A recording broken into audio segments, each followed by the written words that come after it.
어떤 부인이 출근하는 남편에게 쓴 손편지인데요. 퀴즈 형식입니다. 여보, 세종대왕이 만든 우유는 아야, 어여, 오요, 우유? 그럼 당신과 마시고 싶은 우유는 I love 우유? 여보, 늘 고맙고 사랑해요. 오늘도 행복한 하루 되세요. 짧은 글이지만 유머 감각이 느껴지지 않으세요? 유머 감각이 있다는 것은 삶을 참 부드럽게 만든다는 생각을 하게 됩니다. 그런데 이것이 빠지면 유머 감각도 아무 쓸데가 없습니다. 이것이 무엇일까요? 이것이 없으면 우리 마음이 지옥처럼 변합니다. 이것이 없으면 우리 집도 지옥 집구석처럼 바뀝니다. 이것이 없으면 우리 사는 세상은 지옥으로 변할 것입니다. 그러나 이것이 있으면 우리 마음이 천국으로 변합니다. 이것이 있으면 우리 가정이 천국으로 변합니다. 이것이 무엇일까요? 돈이라고요?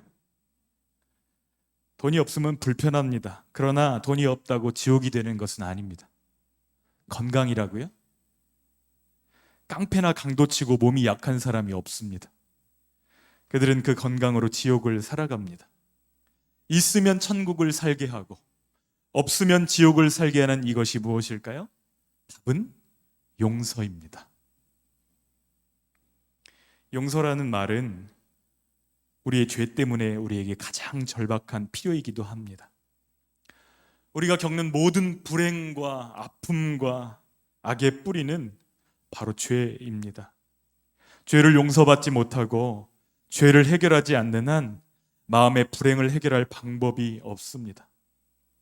그런데 문제는 로마서 말씀처럼 우리 모두가 죄에서 자유롭지 못하다는 것입니다. 여러분의 성경 각주를 보면 우리 죄를 사하여 주시옵고 여기에 괄호치고 숫자가 써 있는 성경이 분명히 있을 거예요. 그 숫자를 따라가 보면 이렇게 번역된 성경도 있다 하고 알려주는 내용이 있는데요. 이런 내용입니다. 빚진 자를 탕감하여 준 것 같이 우리의 빚도 탕감하여 주시옵고 이렇게 각주가 달려 있을 거예요. 성경은 죄라는 말이나 빚이라는 말을 같은 의미로 사용합니다. 그래서 어떤 의미에서 우리 모두는 빚진 자인데 하나님께서 우리의 죄의 빚을 대신 갚아주셨기 때문에 우리는 빚진 자입니다. 그런데 우리는 얼마나 빚을 졌을까요? 성경은 어떤 대가로도 우리가 평생 착한 일을 한다 해도 이 죄의 빚을 갚을 길이 없다고 말씀하십니다. 죄의 값은 죽음이기 때문입니다.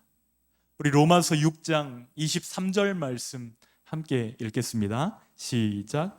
죄의 싹은 사망이요 하나님의 은사는 그리스도 예수 우리 주 안에 있는 영생이니라. 아멘. 독약은 한 숟갈을 먹든 한 모금을 마시든 한 병을 마시든 사람을 죽게 만듭니다. 죄의 대가로 우리가 치러야 될 값은 죽음입니다. 그러나 감사하게도 하나님은 죄의 빚을 대신 갚아주실 예수 그리스도를 보내주셨습니다. 성경은 그가 오신 이유를 이렇게 밝힙니다. 마태복음 1장 21절 말씀에 아들을 낳으리니 이름을 예수라 하라. 여기부터는 같이 읽을게요. 이는 그가 자기 백성을 그들의 죄에서 구원할 자이심이라 하니라. 예수님이 오신 목적은 자기 백성을 죄에서 구원하기 위해 오셨습니다. 십자가의 죽으심으로 친히 우리의 모든 죄값을 담당하신 것입니다. 그래서 우리의 죄된 옷은 가져가시고 예수님의 의의 옷을 우리에게 대신 입혀주신 것입니다. 세상 사람들은 먹고 사는 문제만 해결되면 죄의 문제는 사라질 거야 라고 상상합니다. 모두가 결핍이 없고 배부르고 등 따스우면 왜 죄를 짓겠냐 이런 이야기도 합니다. 그러나 진실은 그렇지 않습니다. 예수님께서 우리 죄를 위해 십자가의 모진 고통을 당하시고 돌아가셨음에도 불구하고 우리는 여전히 죄를 짓고 살아갑니다.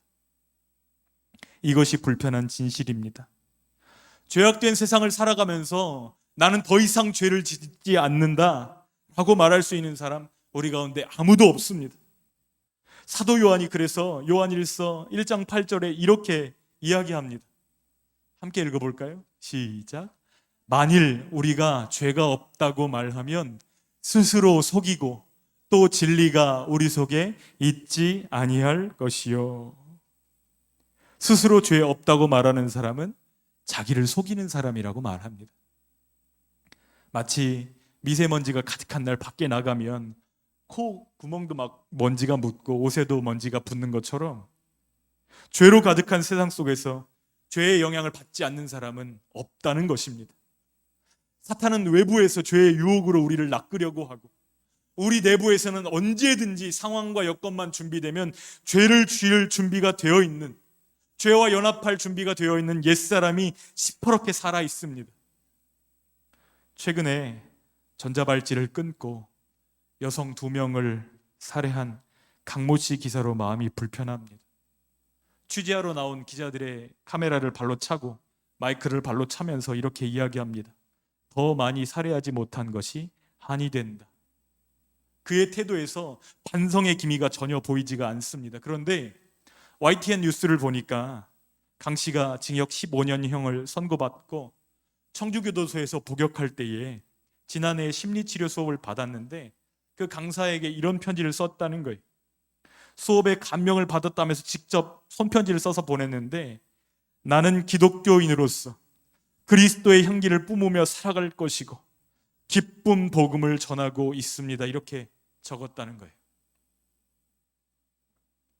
강 씨가 교회 생활에 열정을 보이는 등 독실한 모습을 보였고 교도소에서 봉사하던 목사님의 눈에 띄었는데 그 목사님이 그런 강 씨를 불쌍히 여겨서 탄원서를 많이 모아다가 교도소에서 제출을 했고 그로 인해서 2달 정도 출소가 앞당겨졌다는 것입니다. 그러나 출소 3개월 만에 연쇄살인을 저지르고 다시 구속되었습니다. 주변에 있는 사람들을 속이고 친절을 베풀어준 사람들을 속이고 더 많이 죽이지 못한 것이 한이 된다고 말하는 그의 마음에 평안이 있을까요? 자신의 마음속이 지옥일 것입니다. 만약 그 강 씨에게 자녀들이 있다고 한다면 자녀들의 눈을 바라볼 면목이 없을 것입니다. 우리 마음은 가을 하늘처럼 파랗고 높고 맑은 마음으로 하나님 앞에 살고 싶은데 실상은 그렇게 살아가는 것이 쉽지 않습니다. 어렵습니다. 어떻게 해야 되죠? 그래서 우리 예수님은 우리에게 기도를 가르쳐 주십니다. 너희는 이렇게 기도하라 하시면서 우리에게 죄 지은 자를 사하여 준 것 같이 우리 죄를 사하여 주시옵고 이렇게 기도하라고 우리에게 알려주고 계십니다. 여러분, 이 기도가 무슨 뜻이죠? 우리 하이델베르크 요리문답 126문의 질문을 제가 읽으면 여러분들이 답을 한번 읽어주세요. 5째 간구는 무엇입니까? 우리가 우리에게 죄 지은 자를 사하여 준 것 같이 우리 죄를 사하여 주옵소서로 이러한 간구입니다. 주의 은혜의 증거가 우리 안에 있어서 우리가 이웃을 용서하기로 굳게 결심하는 것처럼 그리스도의 보혈을 보시사 우리의 모든 죄가와 아직도 우리 안에 있는 부패를 불쌍한 죄인인 우리에게 돌리지 마옵소서. 아주 실제적인 표현으로 바꾸면 두 마디로 조릴 수가 있습니다. 첫 번째는 용서하여 주옵소서. 두 번째는 용서하게 하옵소서.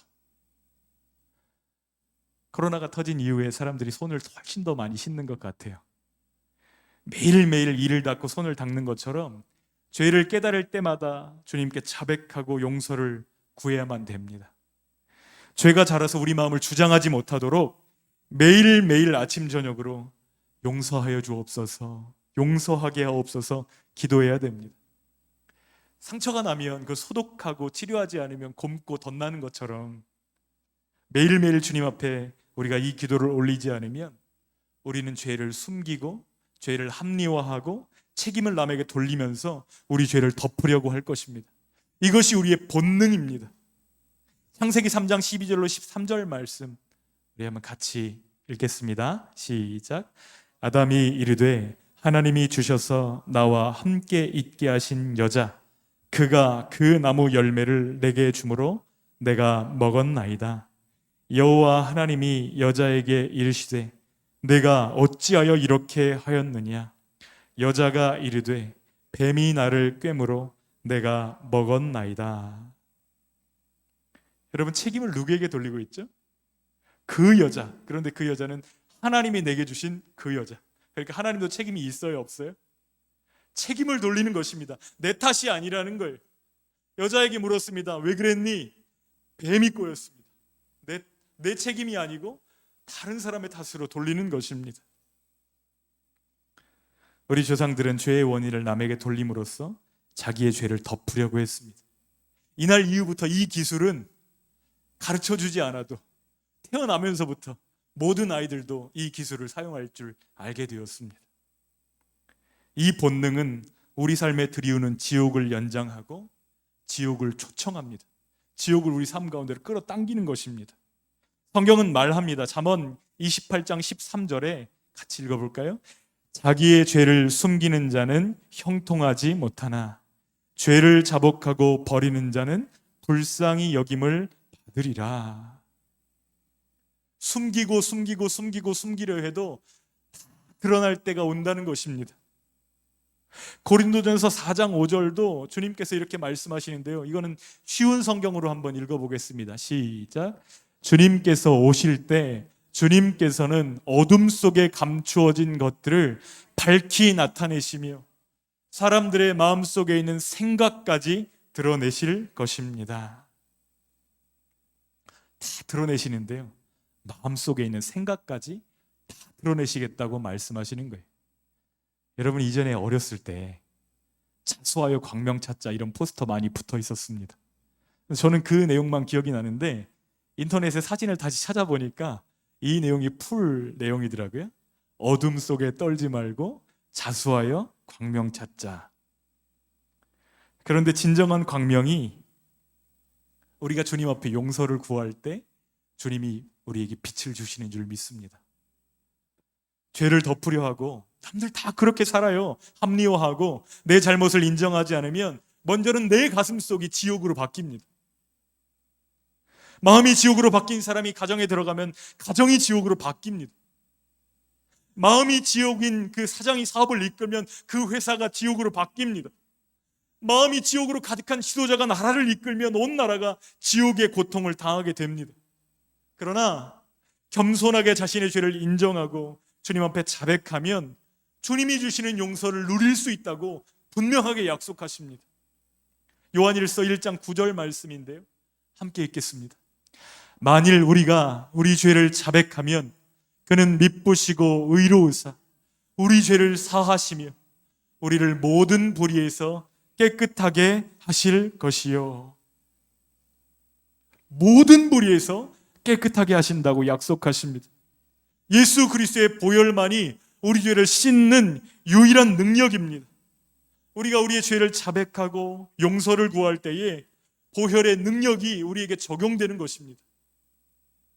그러나 죄를 지었을 때 하나님께 용서만 구하는 것으로 끝이 나나요? 그렇지 않습니다. 내가 죄를 지어서 손해를 입힌 바로 그 사람에게도 용서를 구해야 합니다. 그래서 마태복음 5장에는 예수님이 예물을 제단에 드릴 때에 그 죄가 생각나거든. 형제에게 가서 먼저 사과하고 그 다음에 예물을 제단 앞에 드리라고 말씀하십니다. 무슨 뜻이죠?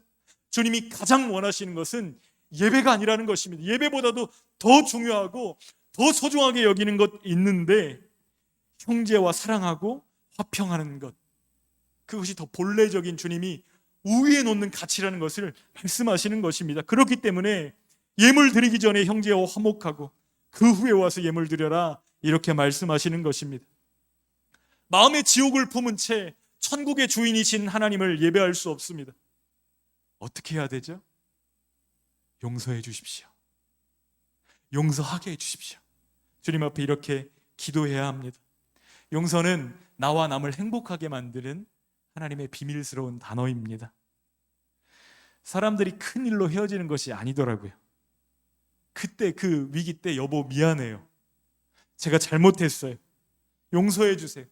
이렇게 한마디만 했으면 끝났을 문제가 서로 자존심 지키겠다고 입 다물고 있고 침묵하고 그 시간이 길어지니까 별거하고 그러다가 이혼으로 이르는 것을 보게 됩니다. 이 땅 사는 동안 우리는 죄로부터 완전히 자유로울 수 없습니다. 그렇기 때문에 연습해야 될 말이 있습니다. 한번 따라서 해주시면 좋겠는데요. 미안합니다. 제가 잘못했습니다. 용서해 주세요. 여러분, 이 말을 우리가 연습하기를 원합니다.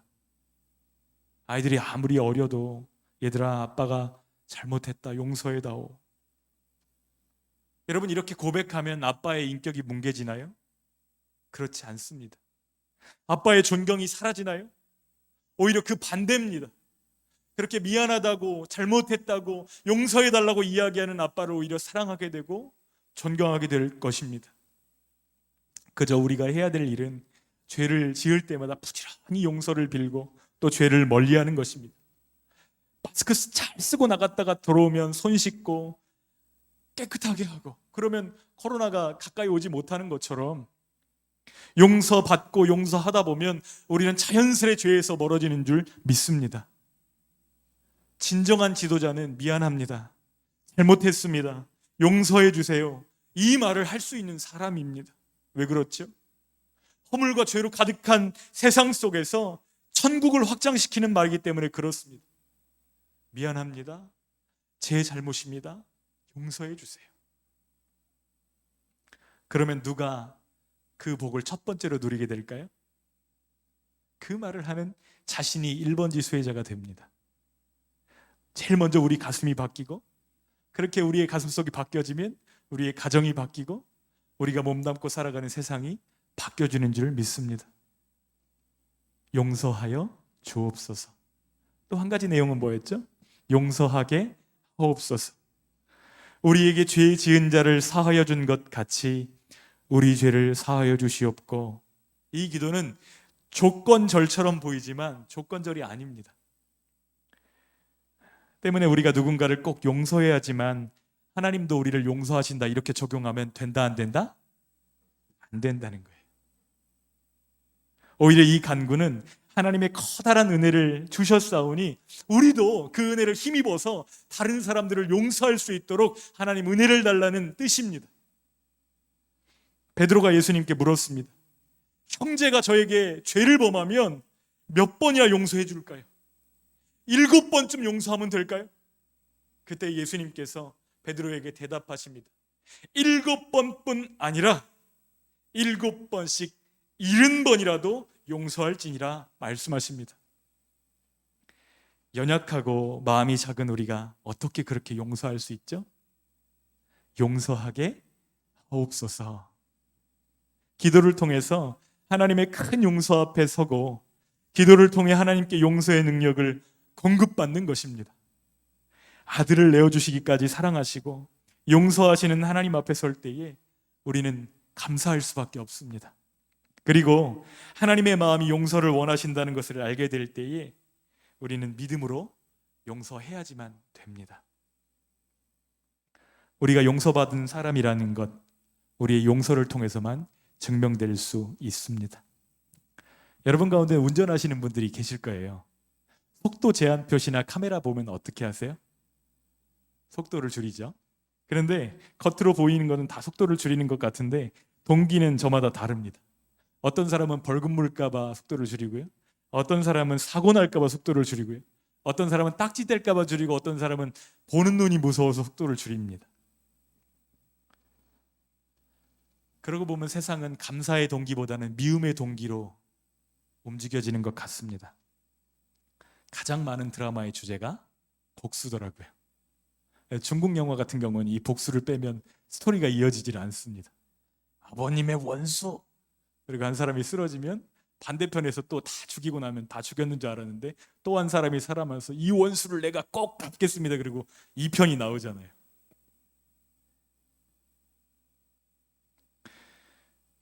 용서보다 복수가 아름답고 정당한 것처럼 세상은 그립니다. 그리고 그것을 통쾌하다고 말합니다.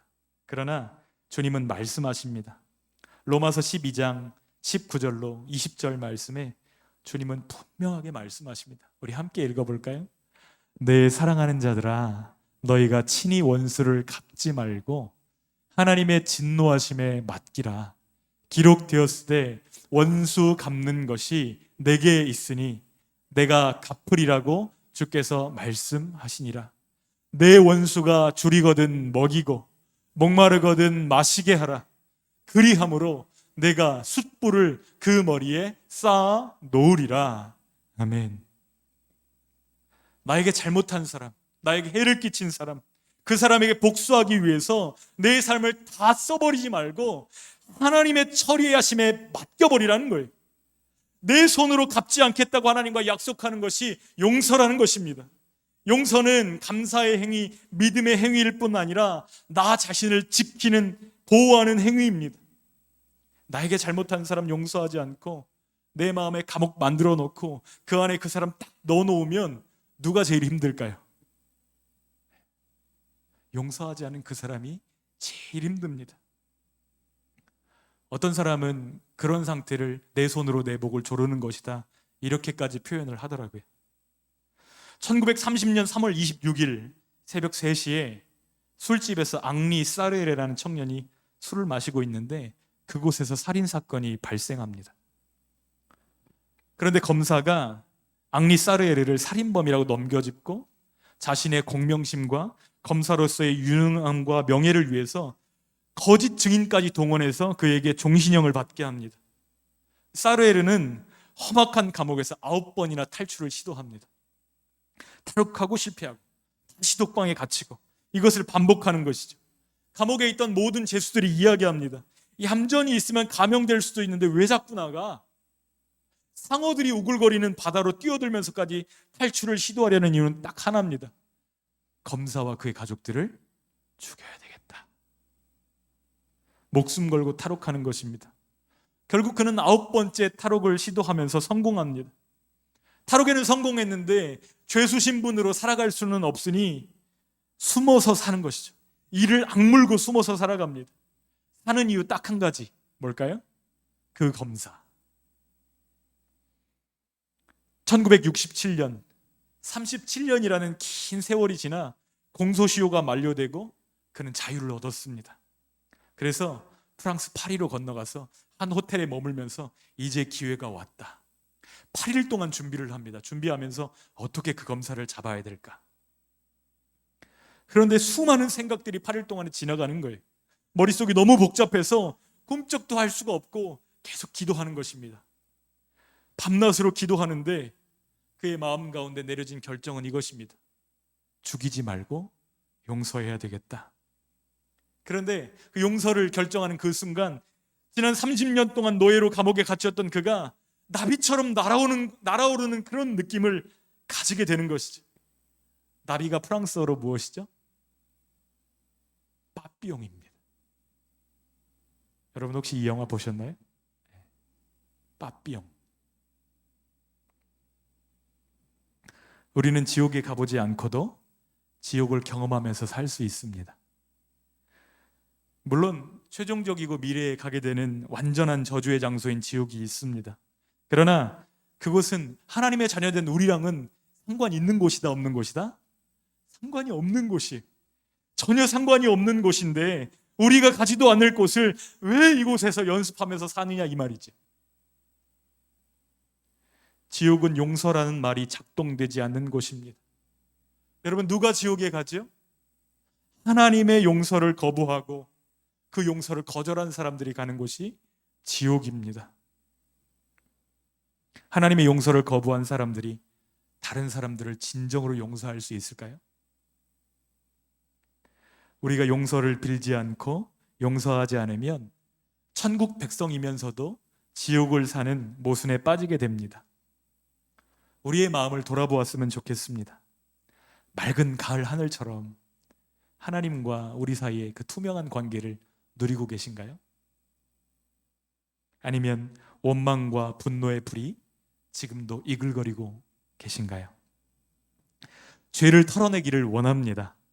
하나님과 사람 앞에 용서를 구하고 여러분도 용서해 버리십시오. 그럴 때 허물과 죄로 충만한 세상 속에서도 천국을 누리며 살아가게 하실 줄 믿습니다. 어떻게 기도해야 된다고요? 용서하여 주옵소서, 용서하게 하옵소서.